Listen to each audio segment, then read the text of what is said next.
আজ আমি আপনাদের সাথে আলোচনা করব কর্কট রাশি বা লগ্নের জাতক জাতিকাদের ক্ষেত্রে 2025-এর মার্চ থেকে ডিসেম্বর মাসে গ্রহদের গোচর অনুসারে 5টা অত্যন্ত গুরুত্বপূর্ণ পরিবর্তন আসতে চলেছে।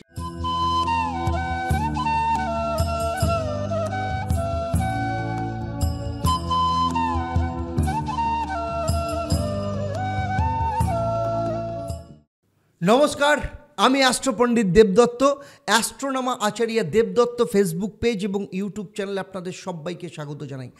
আজ আমি আপনাদের সাথে আলোচনা করব কর্কট রাশি বা লগ্নের জাতক জাতিকাদের ক্ষেত্রে 2025-এর মার্চ থেকে ডিসেম্বর মাসে গ্রহদের গোচর অনুসারে 5টা অত্যন্ত গুরুত্বপূর্ণ পরিবর্তন আসতে চলেছে। আমার এই আলোচনা আপনার জন্মরাশি এবং লগ্ন এবং গ্রহদের গোচরের উপর নির্ভর করে। সেই সাথে এই পর্বের শেষে থাকবে আপনাদের জন্য মহা উপায় কি হবে এবং তার সাথে থাকবে আপনাদের জন্য একটা প্রশ্ন, যারা সঠিক উত্তর দেবেন তাদের জন্য কি সারপ্রাইজ থাকবে সেটাও এই পর্বের শেষে আমি আপনাদের জানাবো। তাই পুরো ভিডিওটা শেষ অবধি খুব মন দিয়ে দেখবেন।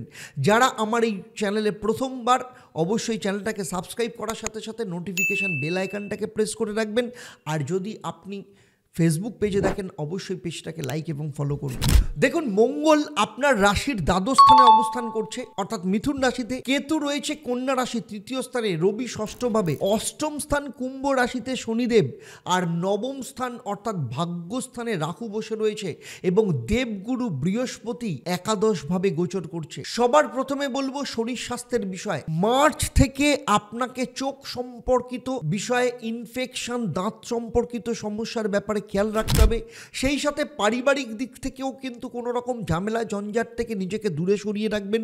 নিজের কথাবার্তা, শব্দ চয়নের ওপর কিন্তু খেয়াল রাখবেন, যাতে পারিবারিক হোক, দাম্পত্য জীবন হোক কিংবা লাভ লাইফ অথবা বন্ধুদের সাথে কোনো রকম ঝামেলা ঝঞ্ঝাট শুরু না হয়। দ্বিতীয় সবচেয়ে বড় পরিবর্তন হতে চলেছে, আপনার শনির ঢাইয়া কিন্তু সমাপ্ত হতে চলেছে। কবে থেকে? 30শে মার্চ 2025 থেকে। যাদের কোনো বড় কাজ অনেক দিন ধরে আটকে পড়েছিল, বন্ধ হয়ে পড়েছিল, সেটা প্রপার্টি সম্পর্কিত হোক বা কোনো কিছু পারচেস করার ক্ষেত্রে হোক বা সেল করার ক্ষেত্রে হোক বা কোনো কাজ শুরু করতে গিয়ে বারবার বাধা আসছিল, 30শে মার্চের পর সেই সব কাজ আবার নতুন করে শুরু হবে। সেই সব কাজগুলো সম্পূর্ণ হতেও দেখা যাবে।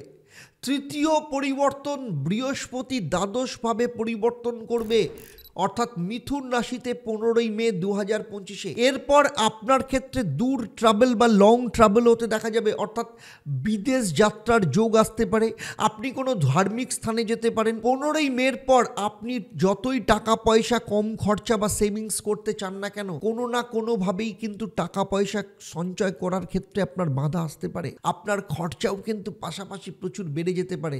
যখন দেবগুরু আপনার রাশির দ্বাদশভাবে প্রবেশ করবে, তাড়াহুড়োর মাথায় কোনো সিদ্ধান্ত নেবেন না, ভালো করে চিন্তা ভাবনা করে তারপর সিদ্ধান্ত নেবেন।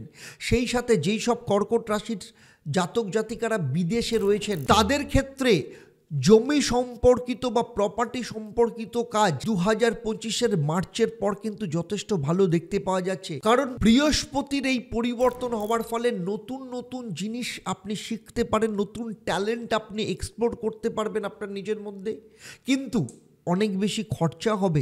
তাই তাড়াহুড়োর মাথায় আবার বলছি, কোনো রকম সিদ্ধান্ত নেবেন না। চতুর্থ পরিবর্তন হবে যখন রাহু নবম স্থান থেকে বেরিয়ে অষ্টম স্থানে প্রবেশ করবে। ফলে ভাগ্য সম্পর্কিত যে ঘটনাগুলো ঘটছিল, কেরিয়ারের দিক থেকে যে সমস্যাগুলো আসছিল, কেরিয়ারের দিকে এগোতে পারছিলেন না, কর্মক্ষেত্রে পরিবর্তন করতে চাইছিলেন কিন্তু কোনোভাবেই পরিবর্তন হতে চাইছিল না বা হতে পারছিল না, কিংবা কোনো সুযোগ আসছিল না, অথবা অনেক দিন ধরে ট্রান্সফার চাইছিলেন, স্থান পরিবর্তন করতে চাইছিলেন, এই সমস্ত কিছু কিন্তু রাহু যেহেতু নবম স্থানে বসেছিল বাধা সৃষ্টি করছিল। 8ই মের পর রাহুর পরিবর্তন আসবে। শুভ কাজ বা মাঙ্গলিক কাজ আপনি যাই করতে চান না কেন, খুব ভালোভাবে আপনি সেটা করতে পারবেন। পঞ্চম পরিবর্তন যেটা আপনি দেখতে পাবেন, পাশাপাশি কেতু আপনার তৃতীয় ভাব থেকে বেরিয়ে অর্থভাবে প্রবেশ করবে।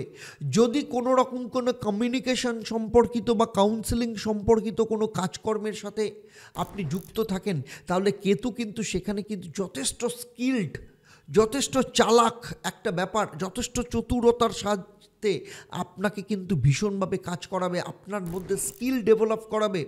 আপনি সেই সব ক্ষেত্রে যথেষ্ট ভালো পরিবর্তন নিজের লাইফে নিয়ে আসতে পারবেন। এতক্ষণ ধরে কর্কট রাশি বা লগ্ন নিয়ে আমি যে আলোচনা করলাম, আপনাদের কেমন লাগলো অবশ্যই আমাকে কমেন্ট করে জানাবেন। আর যদি ভালো লাগে অবশ্যই অন্যদের সাথেও শেয়ার করবেন। যদি আপনি আমার চ্যানেলে প্রথম হন, অবশ্যই চ্যানেলটাকে সাবস্ক্রাইব করার সাথে সাথে নোটিফিকেশান বেল আইকনটাকে প্রেস করবেন।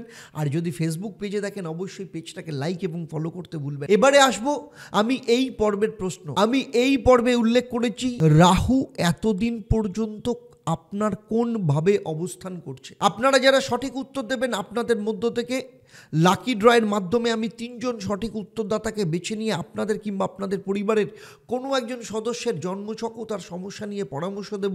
আর আপনারা জানেন আমার এই পরিষেবা আপনাদের জন্য সম্পূর্ণ বিনামূল্যে থাকে, তবে অবশ্যই আপনাকে লাকি ড্রয়ের বিজেতা হতে হবে। এবারে চলে আসবো আমি কি মহা উপায় আপনারা পালন করবেন। প্রথম মহা উপায় আপনারা পালন করবেন, প্রত্যেক দিন বাড়ি থেকে বেরোনোর আগে 1 চামচ দই মুখে দিয়ে তারপর বাড়ি থেকে বেরোবেন এবং সেই সাথে প্রত্যেক দিন নিয়মিতভাবে কপালে কেশরের তিলক লাগাবেন এবং প্রত্যেক দিন সন্ধেবেলায় চন্দ্রদেবের বীজ মন্ত্র পাঠ করবেন 108 বার। ওম শ্রাং শ্রিং শ্রং স্বাহ সোমায় নমঃ। তাহলে আজকের মতো বিদায় নিচ্ছি। আবার দেখা হবে আপনাদের সাথে পরবর্তী পর্ব সিংহ রাশি বা লগ্নের জাতক জাতিকাদের ক্ষেত্রে। আপনারা আপনাদের পরিবারের সাথে ভালো থাকুন, সুখে থাকুন, শান্তিতে থাকুন এবং নিয়মিত দেখতে থাকুন দেবদর্শন পর্ব। নমস্কার।